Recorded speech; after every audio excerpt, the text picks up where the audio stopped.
வாழ்வில் லட்சியம் இருக்க வேண்டும். வாழ்வில் லட்சியம் இருக்க வேண்டும். எது வேண்டாலும் நீங்க அச்சீவ் பண்ண முடியும். அதற்கு வாழ்வில் லட்சியம் இருக்க வேண்டும். அந்த லட்சியத்தை அடையக்கூடிய அந்த அறிவை தேடிப்பெற வேண்டும். அதுதான் புத்தகம். கடும் உழைப்பு வேண்டும். பிரச்சனைகளை கண்டு பயப்படக்கூடாது. பிரச்சனையை தோல்வியடைக்க வேண்டும். வாழ்வில் நல்லொழுக்க வேண்டும். இவை இருந்தால் நாம் எல்லோரும் என்றென்றும் வெற்றிதான்.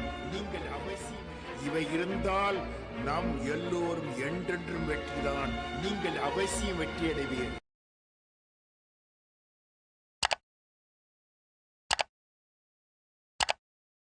வாழ்வில் லட்சியம் இருக்க வேண்டும்.